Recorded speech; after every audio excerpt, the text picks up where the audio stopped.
genial Carlos Relvas, rico lavrador, criador de cavalos, exímio atirador, toureiro, amador, inventor, músico. Carlos Relvas distinguiu-se em muitos campos, mas foi na fotografia que se celebrizou internacionalmente, no que fotografou, no que investigou sobre e no que investiu na arte fotográfica do século XIX.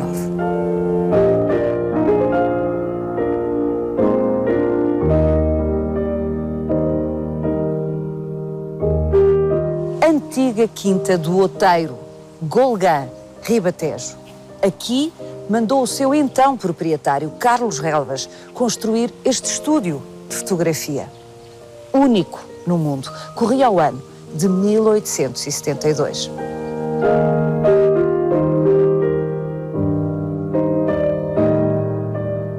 A casa-estúdio de Carlos Relvas, na Golgã, é um testemunho exemplar do melhor do espírito do seu tempo. Um fascínio pelas novidades tecnológicas, a combinação entre arte e ciência e uma imensa curiosidade por tudo. Vai querer saber mais? Venha connosco nesta visita guiada.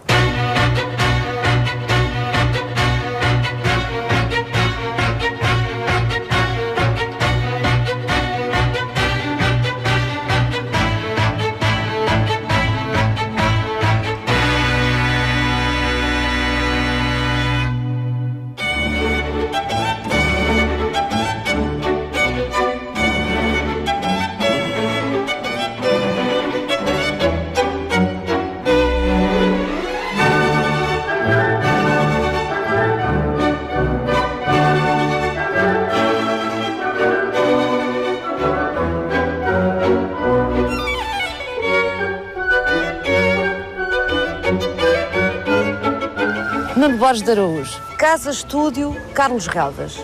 Não podemos afirmar que seja o mais antigo do mundo. Provavelmente não é o mais antigo do mundo, dir-nos-á. Não foi, se calhar, o maior que se construiu. O que é que torna esta casa-estúdio de fotografia do século XIX única no mundo? Para começar, o facto dela estar preservada, que é excepcional. A maior parte dos estúdios de fotógrafos oitocentistas desapareceram. Outro aspecto que a torna excepcional é o facto dela ser uma casa que foi construída com um dispêndio enorme, com tudo o que havia de melhor e, portanto, com o maior luxo, digamos assim, que era permitido na época. E também o facto de ela ter sido concebida, embora de acordo com os princípios e com as regras que eram adequadas aos estudos fotográficos, mas o desenho em si é um desenho próprio. É concebido pelo Carlos Relvas e pelo arquiteto que o assistiu e é um desenho que não é comum.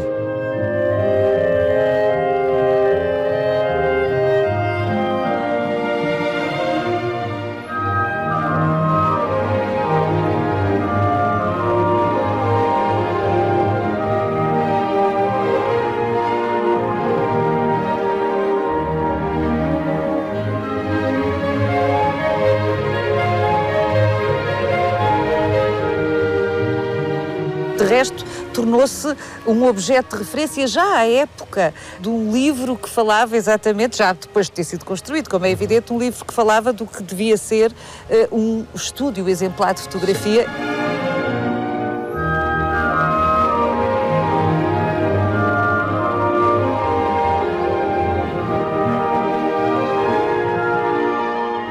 Ali na fachada temos, enfim, os pais da fotografia. Sim, são as duas referências mais importantes e mais divulgadas daquilo que se convencionou chamar a invenção da fotografia. Não é muito claro que a fotografia tenha sido inventada, porque é um processo muito longo que vem pelo menos desde a Renascença ou até mais antigo. Fez experiências. O conhecimento da câmara escura, o uso da câmara óptica para desenhar, depois o conhecimento da sensibilidade de determinados produtos, determinados sais à luz, o escurecimento e, finalmente, e é isso que acontece nesta época do século XIX, não só por estas duas figuras, mas por outras pessoas, o desejo enorme, a vontade enorme de conseguir fixar uma imagem.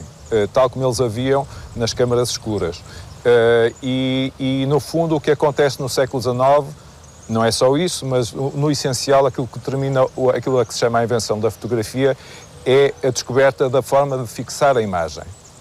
E estas duas figuras foram fundamentais nesse processo. O UNIEPS começou com uma série de investigações nesse campo, e depois o Daguerre, que era um pintor, acabou por se associar ao UNIEPS e depois da morte do UNIEPS, apresentou em 1839, na Academia de Ciências de Paris, apresentou o processo do daguerreotipo, que é uma técnica que depois foi descontinuada, mas que no fundo é uma das primeiras formas de fotografia. Para todos os efeitos, para Carlos Relvas, Niepce e Daguerre são os seus tutores, as suas referências imediatas. São figuras tutelares, exatamente. O edifício começou a ser construído em cerca de 1871-72 e a construção durou até 1875. E durante esse período, a arquitetura dominante, erudita, é uma arquitetura eclética que vai buscar referências a arquiteturas históricas, digamos assim, de várias origens e as assimila num só design. Portanto, temos aqui referências de várias ordem, dominantemente referências ao estilo gótico. Este neogótico remete para o Mosteiro da Batalha. É, de facto, uma referência bem possível, porque o Carlos Relvas fotografou a batalha. Ele fotografou intensamente o Mosteiro da Batalha, Exatamente. Não é? Foi um dos trabalhos que ele expôs e que tiveram notoriedade no início do seu percurso fotográfico. As referências ao gótico são bastante pertinentes aqui, fazem sentido. Há qualquer coisa também, há uma dimensão ideológica forçosamente nisto também, não é? Não sei se nacionalismo será excessivo, mas um grande amor à coisa portuguesa. De facto, e estamos num período romântico em que há uma revalorização dos valores nacionais, dos monumentos, que estavam alguns arruinados, outros em mau estado de conservação, e há essa preocupação de criar, inclusivamente, um corpo não só de recuperar a história, ao nível da literatura, a vários níveis, mas também ao nível da fotografia há a preocupação de criar um corpus documental que reúna imagens desses edifícios e que os preserve de certa forma, constitua um corpus que possa afirmar Portugal com um passado histórico notável no contexto, mesmo no contexto europeu. No fundo, a fotografia, a jovem fotografia, ao serviço da inventariação dos objetos mais identitários do nosso património, é isto? Exatamente. À semelhança do que acontecera já em França e noutros países também.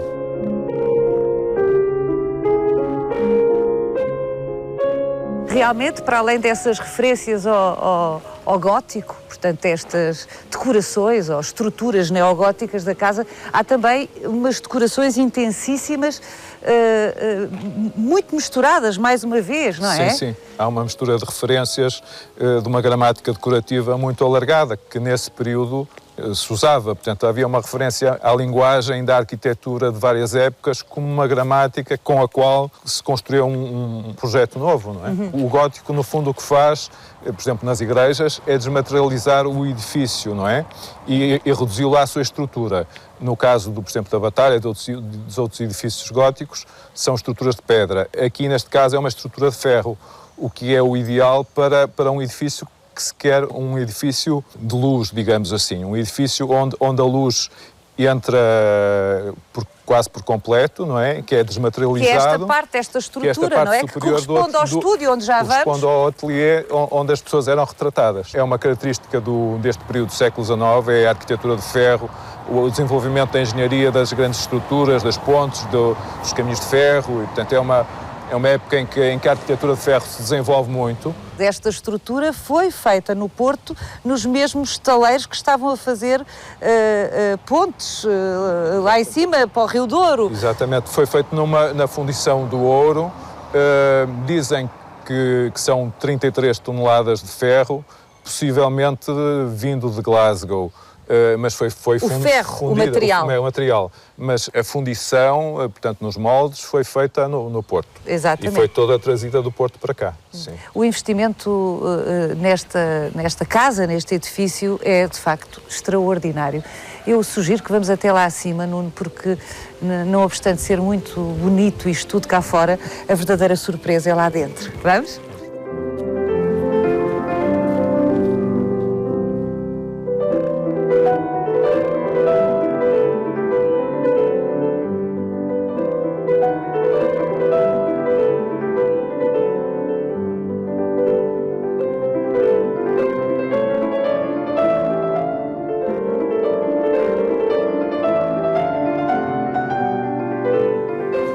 Nuno, era aqui que as pessoas que vinham visitar o Carlos Relvas ou ser fotografadas por ele aguardavam. Sim, exatamente.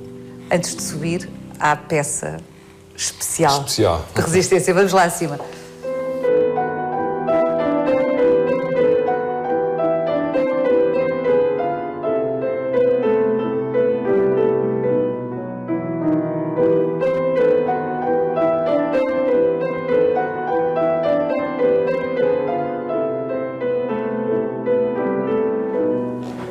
E aqui estamos nós, no estúdio de Carlos Relvas, no célebre estúdio de Carlos Relvas, captados pelo olho de uma das suas máquinas fotográficas, das muitas que tem aqui, que é uma catedral de luz, isto, Nuno. E nós podemos nos perguntar qual a necessidade de tanta luz num espaço de um estúdio fotográfico. O que acontecia era que no século XIX, e sobretudo no início, as emulsões fotográficas eram muito pouco sensíveis e, portanto, exigiam tempos de exposição longos.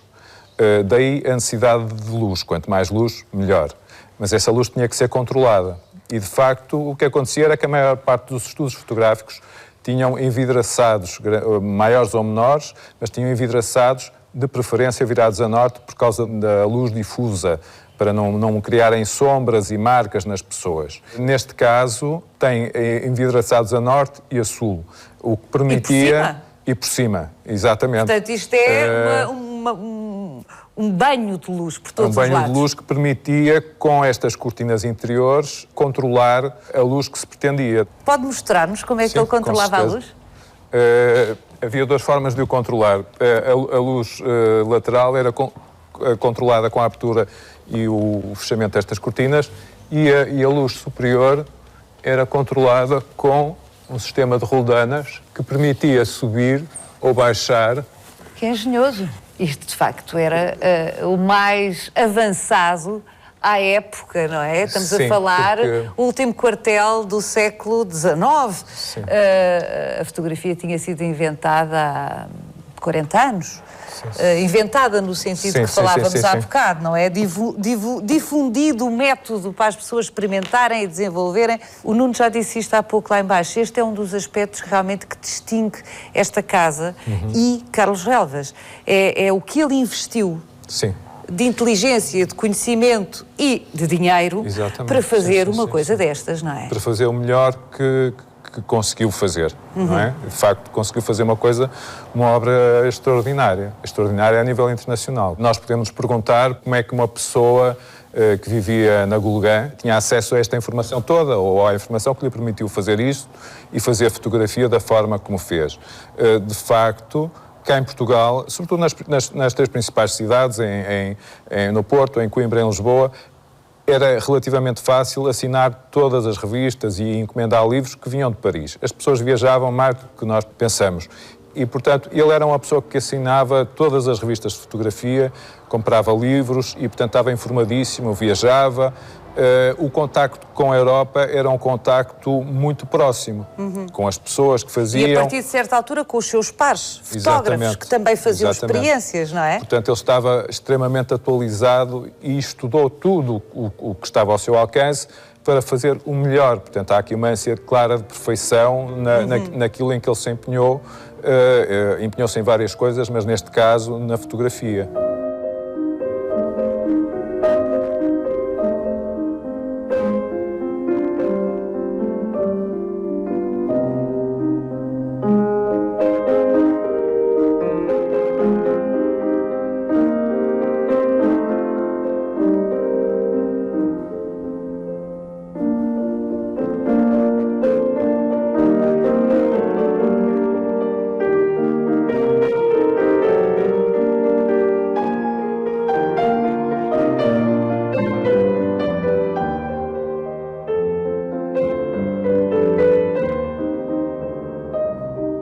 foi também um fotógrafo, ele próprio, muitíssimo bom. Sim, sim.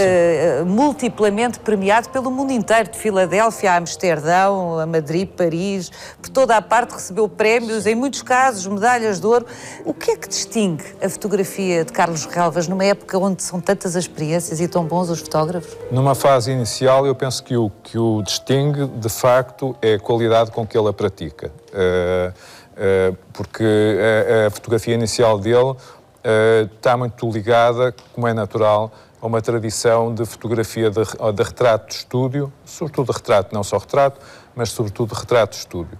Com toda esta parafernália de são objetos. Adereços, exatamente. São adereços para compor cenários, não é? Para compor cenários e também que tinham também uma outra função, que era imobilizar as pessoas, por causa dos tempos longos de exposição. Portanto, as pessoas ou apanhavam a mão na mesa, ou na cadeira, ou estavam sentadas. Havia mesmo, ele aqui não tem, mas havia mesmo suportes para encostar a cabeça e para encostar o corpo, para as pessoas não se mexerem durante o tempo de exposição. Quanto tempo podia levar? Ele levar segundos, o que era suficiente para, com qualquer movimento ou piscar de olhos, a fotografia não ficar bem. Ficar tremida, a imagem.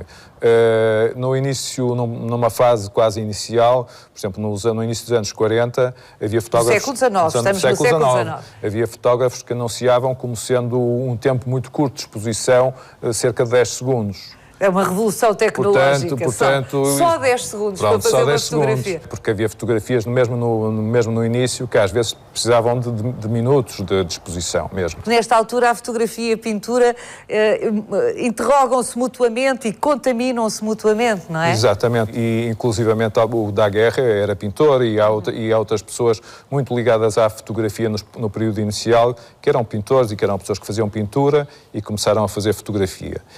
Inclusivamente também acontece, é uma coisa curiosa que também acontece, é numa fase inicial da fotografia, os fotógrafos começam a competir no mercado com os miniaturistas. O que acontecia era que, pelo formato, pela dimensão e pelas características, era um trabalho que era mais próximo do trabalho da fotografia. Rivalizava. É engraçado, portanto, isto é a aurora deste novo mundo, exato, não é? Da imagem captada.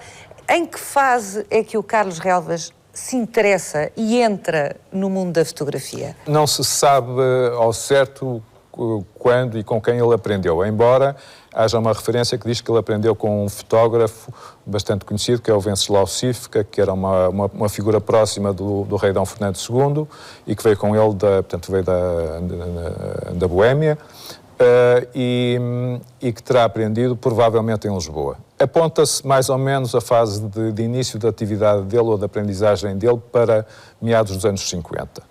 Se bem que aquilo que nós conhecemos do Carlos Relvas data... 1850. Sim, e começa muito por fotografar a família, os amigos, neste ambiente que é um ambiente de estúdio convencional. E isso era normal entre os fotógrafos amadores, e eles fazerem uma fotografia que era muito semelhante, não era...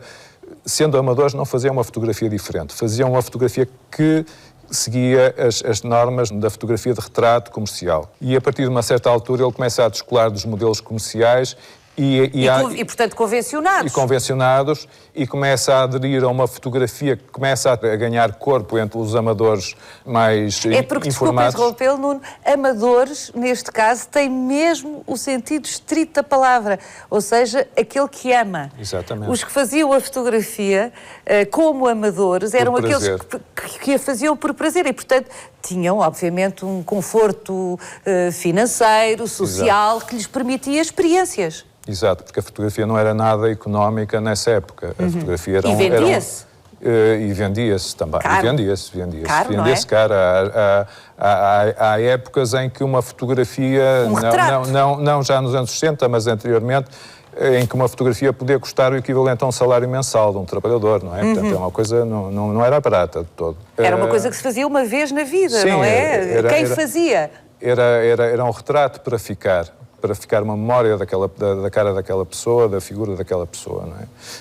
E só a partir dos anos 60 é que há com uma evolução técnica da fotografia, é que há uma redução significativa dos preços. E aí já se torna acessível a uma classe média e a uma faixa mais ampla da população. Até lá, não. Até lá, de facto, os clientes eram clientes da elite. Na segunda metade dos anos 70 e nos anos 80 é que, de facto, há uma aproximação a uma linguagem completamente diferente da fotografia, muito mais interpretativa, muito mais próxima de uma tradição compositiva da pintura.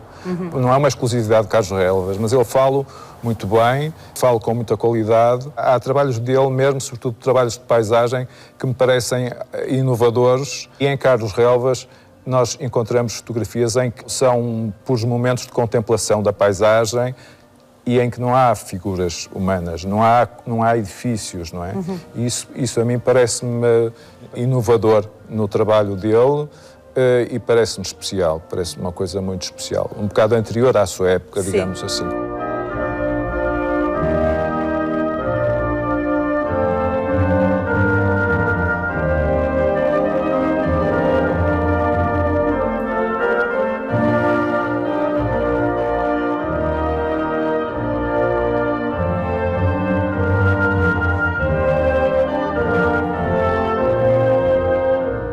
Dentro dos retratados há, de facto, uma variedade sociológica que também é surpreendente. Exato. Ele fotografa literalmente reis e mendigos. Ele fotografou o rei Dom Luís I e a rainha Dona Maria Pia, que vieram aqui a Agulgã em 1872 e 1877. Fotografou pessoas das suas relações, amigos, família, e fotografou pessoas que visitavam o ateliê. E fotografou também pessoas do campo, da aldeia, não é? Tem muitos retratos. Mas há retratos especificamente mendigos, ou seja, existe, não é? Existem, claro. Sim. E autofotografou-se? E autofotografou-se.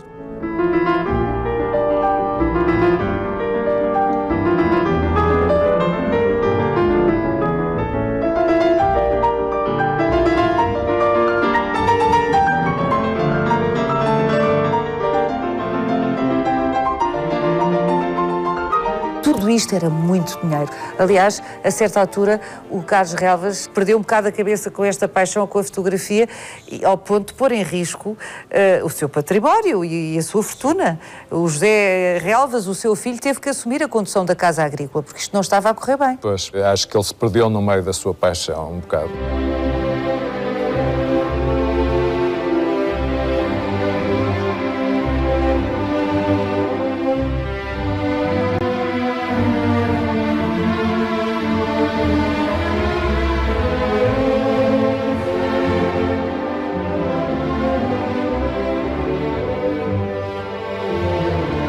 Também é uma característica singular do Carlos Relvas, é ele ter feito tanta fotografia. Não era normal um amador ter uma produção tão grande. Eu penso que aqui no arquivo tem cerca de 11 mil chapas negativas conservadas e é uma produção extraordinária, sobretudo para um amador. Que um fotógrafo profissional tenha milhares de chapas é normal. Agora, um amador não é normal. Portanto, há aqui um investimento enorme e uma dedicação enorme à fotografia, não é?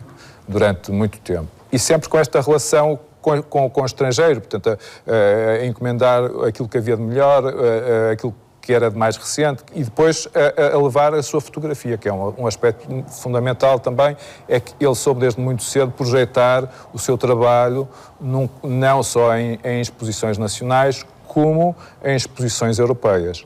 E levava e enviava... E não só, Filadélfia, o tal prémio que ele ganhou em Filadélfia. E norte-americanas, sim. Portanto, ele ganhou imensos prémios por toda a Europa. Esta casa está cheia de diplomas que ele recebeu, de prémios.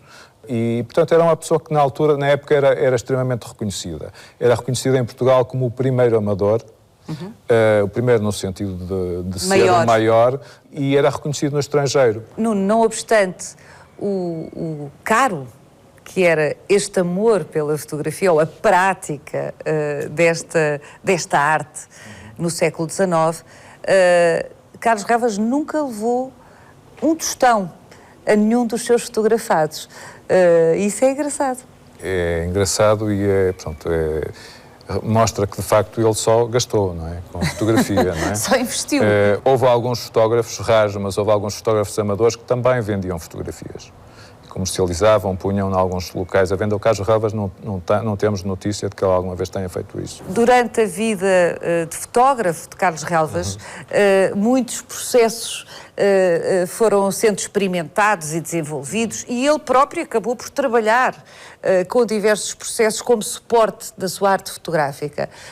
Os principais foram? Os principais foram o colódio úmido, depois o colódio seco e finalmente as emulsões de gelatina. Não é? O mais trabalhoso. Era o colódio úmido, porque era um processo que implicava uma revelação quase imediata, a seguir, antes que o colódio secasse, e, portanto, qualquer deslocação implicava transportar consigo um laboratório com todo o material associado à revelação.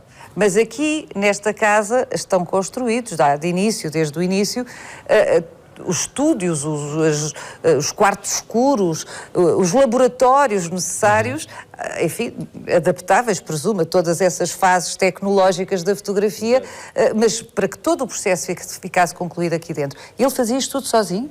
Penso que não. Ele, em 68, contrata um fotógrafo de Lisboa, um fotógrafo profissional, que vem para aqui, para Aguilguém, e que o acompanha durante quase toda a sua vida como fotógrafo amador. Era o Augusto dos Santos Fonseca, e que acaba por falecer aqui na Aguilguém. Portanto, é uma pessoa que o acompanha toda a vida, praticamente, nessa tarefa. E quem faz o quê? Não é muito claro, mas eu penso que os trabalhos mais mecânicos seriam feitos pelo Fonseca e que o Carlos Relvas estaria mais na tomada de vistas, no ato de fotografar.